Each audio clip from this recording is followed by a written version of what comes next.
this one thing made me over $1 million in my investment career. Guys, when I first became an investor, I would always look at the cost of things. If I saw an investment that was maybe $10,000, I was like, oh man, this is gonna cost me $10,000. Or even worse, if I had to get a loan for that investment, let's say I wanted to get an investment property and the interest rate on that loan was, let's say, 10, 15%, I was thinking in terms of the cost. I was like, oh no, I'm gonna have to pay 15% in interest. Are you kidding me? And that was stopping me from pulling the trigger on so many different investments. And this is one of the things that I see with so many beginner investors. They're always thinking about what it's going to cost them. The way I look at it is, what's the net result? Whenever we're analyzing an investment, we need to look at the net result. So let's say I did get that loan. Let's say I got a $100,000 loan at a 15% interest rate. And let's say maybe I was going to use it to flip a house.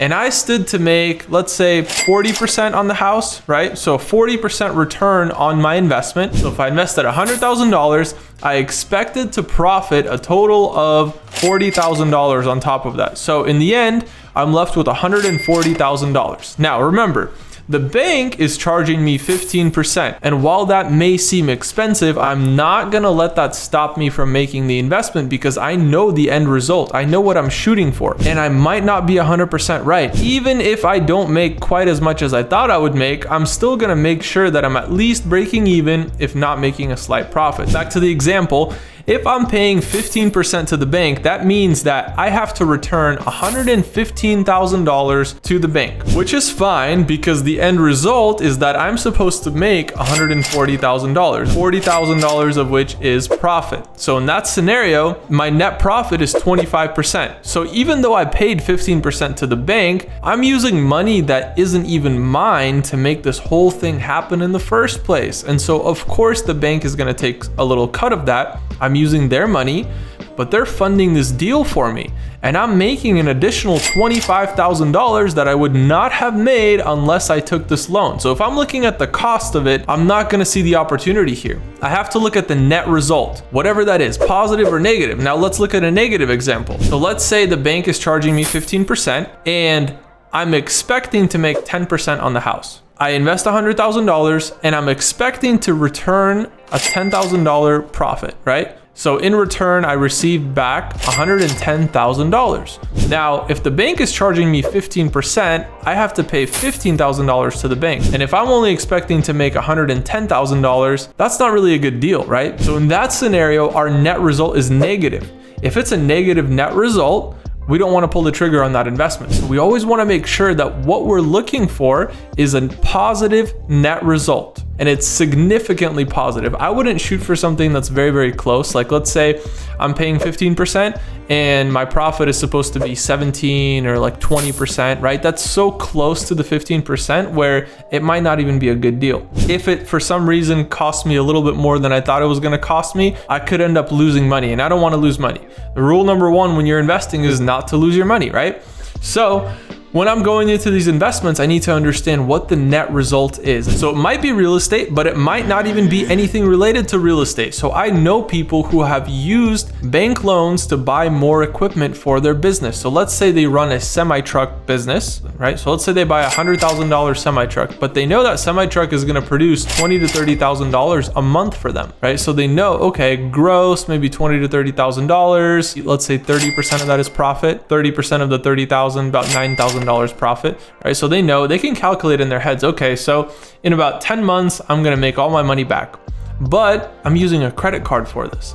And my minimum payment every month is gonna be, let's say 1% of the balance. If I get a $100,000 credit card and I'm paying 1% of the balance, that means $1,000 a month is my minimum payment. Okay, so if my minimum payment is $1,000 a month, I'm netting about $9,000 per month. I'm fine, right? I'm getting 9x my minimum payment. Do I want to pay that off quickly? Well, that's totally up to you. But me personally, I don't like to pay things like that off quickly because if the bank is letting me use their money for years and years and years, I might as well use it for years and years and years. I don't really care about the interest rate that's attached to it because I'm outpacing that interest rate. If I'm netting $9,000 on a $100,000 investment, that's 9% every single month that I'm making on that investment. So 9 times 12, that's $108,000 in a year. So I'm literally making more than double my investment. I'm making 108% per year on this investment. And so for me, it's worth it. Even if I'm paying a 20 or a 30% interest rate, which by the way,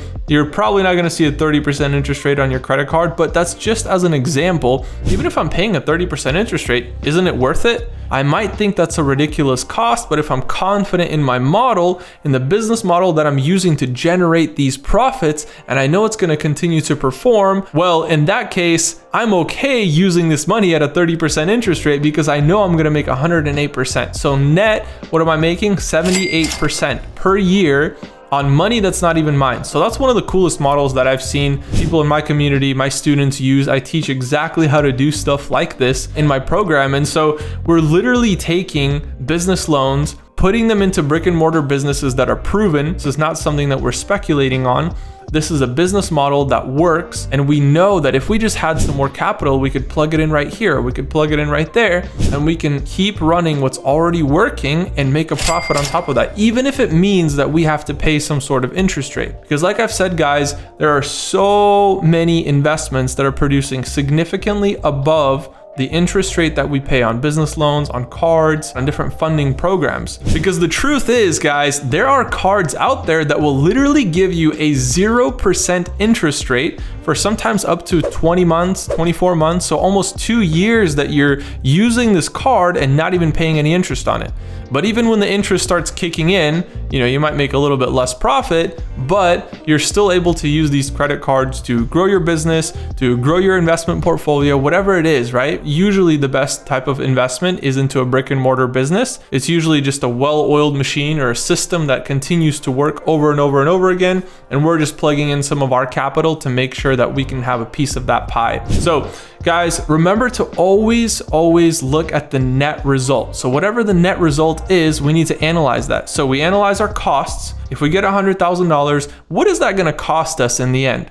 Number 2, what is the net result of that investment potential, right? We can never predict the future, but we can have a pretty good idea of like, okay, in the worst case scenario, this might happen, but in the best case scenario, this might happen. And so using that, we can also identify a most likely scenario, and using that most likely scenario, we can manage our risk and we can see what could potentially happen if we pull the trigger on this investment and what our net result will be. If it's positive, maybe that investment is a good idea. If it's negative, maybe it's not a good idea. So guys, make sure you do your own analysis, do your due diligence on these investments, and focus on the net result, not on the cost. Hope you guys found this useful. Make sure to like, comment, and subscribe, and I'll see you all in the next video.